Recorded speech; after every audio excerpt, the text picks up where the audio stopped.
That was the kind of game that we have been watching for the last 5 years, Denver and Kansas City, and you had this sinking feeling Kansas City would figure it out. Andy Reid was off a bye. They got a couple trick plays. They'll figure it out. But it was actually Denver that I felt would win the game. And Denver manipulated Kansas City in that final drive. Kansas City's now lost to the Jags, the Eagles, the Bills, Denver, the Chargers. All playoff teams today. 0-5 against playoff teams, and their wins. Raiders, Commanders, Giants, and whatever the Lions are these days. Listen, some of this is you pay a quarterback big money, you have a limited roster. I mean, Sam Darnold, team-friendly deal. Seattle's young. Look at that roster. Yikes. The track team. 7 of the top 8 cap hits in the NFL right now at quarterback. 500 or worse. And the Chiefs have done a really good job to kind of manipulate it so Mahomes isn't a huge cap hit. But Travis Kelce, he's on his last legs. Chris Jones is like the 62nd ranked defensive lineman. Everybody at the top of that salary chart there doesn't feel the same. Mahomes doesn't feel the same. So Denver's offensive line, clearly better. Denver's run game, better. Denver's pass rush, not close, better. Denver's secondary, pretty good. Denver's wide receiver group, I think it's underrated. I like their wide receivers. It can be Franklin now and Bo Nix connect. Mims, Cortland Sutton, the young kid out of Illinois. Like, they got dudes. I watched that game and you watched that game. It felt like to me, when Denver got the ball at the end, they, with Bo Nix on that rookie deal and all that length at wide receiver and that dominant offensive line and that pass rush, they had more options. And we all saw it coming. I didn't think it was a controversial take when I said the dynasty's over for Kansas City. I said that in August, and I said Broncos are going to win the division. You watched it last night. I watched it. Denver has better units, better groups. I mean, Mahomes is going to be better than Bo Nix, but I don't know. They were in 11 one-score games last year. What does that mean? The margins are getting thin. They just won all of them. This year, they're losing all of them. But, I mean, Sean Payton, the way he talked, Bo Nix, the way he played, the pass rush, it wasn't disrespectful to Kansas City, but I didn't see any fear. I think Denver, I think Sean Payton, I think Bo Nix, I think Denver knows they have more good players than Kansas City.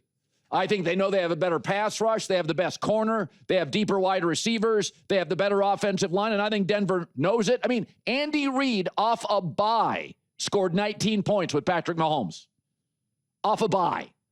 So you pay the quarterback big money, like in Buffalo. I don't love the Bills roster. I think Kansas City's done a good job to manipulate the Mahomes salary, but I'm watching Denver and you're watching Denver. Denver's got more good players. And Chris Jones had a sack yesterday. Doesn't feel the same. He's an interior defensive lineman. Those guys age quickly. Tight ends outside of George Kittle age quickly. So that final drive to me felt very Mahomes-esque. Bo Nix had pass protection. He could use the run game. He was running. He was twitchy. He was nimble. He had options. A lot of good wide receiver choices. I mean, it didn't look like a fluke to me. It looked real. Denver and Sean Payton officially the team to beat in the AFC West. And yesterday, they had the Chiefs feel. They manipulated the clock. They controlled the outcome. That's what Kansas City did the previous half decade. Okay, so the Chicago Bears are 7-3, and here's what I saw yesterday. I heard this. Well, it's not really sustainable. All right, let me look at something real quick with you.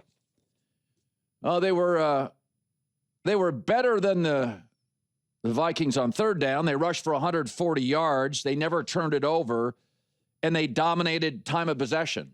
That feels sustainable to me. Well, it's ugly.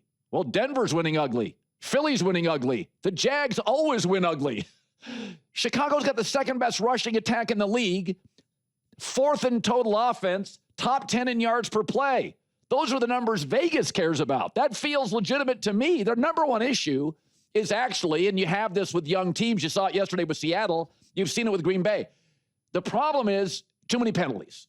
Well, you got a new coach. He's young. You got a new quarterback with this coach who's young. He's young. They make mistakes, but you can clean that up. You can't create a lousy run game and turn it into a great run game by Thanksgiving. I can take a team that has too many penalties and clean it up by Thanksgiving. So, I mean, Chicago's won 7 of 8. It feels totally legit. Who's winning beautifully? Buffalo? No. Denver? No. I mean, I see a young coach. I see a young quarterback. They've got a lot of, they're great in the fourth quarter. It feels very much like Denver to me. Does it not? Young quarterback, great play caller, nice offensive weapons. I mean, the Bears defense, they're getting Jalen Johnson back, is the cornerback.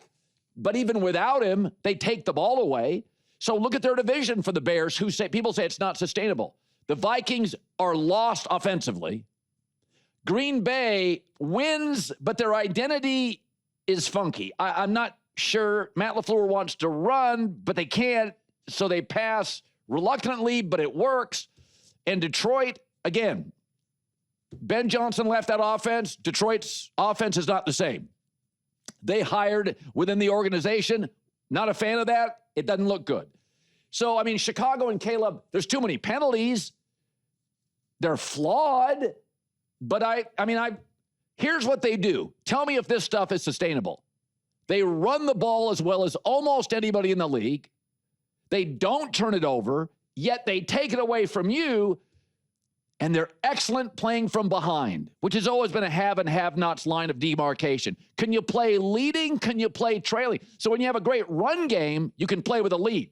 You can kill the clock. The question is, great run teams often, this was always the knock on Lamar Jackson, do they play well from behind? No, Chicago does. So I don't get is it sustainable? This league smooshes everybody together. The team that always wins close games is Philadelphia. What, did you think that was art last night? You thought that was pretty? Philadelphia only wins ugly. So, Ben Johnson, the other thing they do, they've eliminated the negative plays. We talked about that all off season. Remember when Belichick talked about Brady? What's the best part about Brady? He had no negative plays with Tom. He didn't say Tom's arm or size. Yeah, with Tom, we had no negative plays. It was always 2nd and 4, 2nd and 3. It was never 2nd and 22. So Chicago's eliminated the worst thing they did last year. All the negative plays. They don't do them. And I know this sounds very remedial and simple. Here's what the Bears do really well. They go forward. They move the ball forward a lot. And that's what Belichick said about Brady. His favorite thing is, yeah, we got rid of it quickly. We didn't take sacks. We didn't have pre-snap penalties. So Chicago's got some things to clean up. But to me, when you say it's not sustainable, they run it, they take it away, they don't turn it over. A durable quarterback, great in the fourth quarter. What's not sustainable? I watched that game yesterday, and my takeaway is Chicago deserved to win. Chicago was better on third down. Chicago dominated time of possession. Chicago's quarterback is more talented. Like Minnesota doesn't know what they are. Had they lost that game, you'd have felt like, man, they gave one away. Yesterday, Chicago was the better team with a better identity, the better quarterback, and right now a coach who I love this about Ben Johnson. This is where he and Sean McVay are similar. Everybody thinks McVay and Ben Johnson, they're clever. Yeah, but fundamentally, they're tough guys. They like to run the ball and dominate time of possession and play clean football. Rams don't make a lot of mistakes. Caleb doesn't throw a lot of picks. That run game, first thing Ben Johnson did, guard, center, guard, not sexy. Guard, center, guard. Let's develop a run game. They did, they have, and it's sustainable.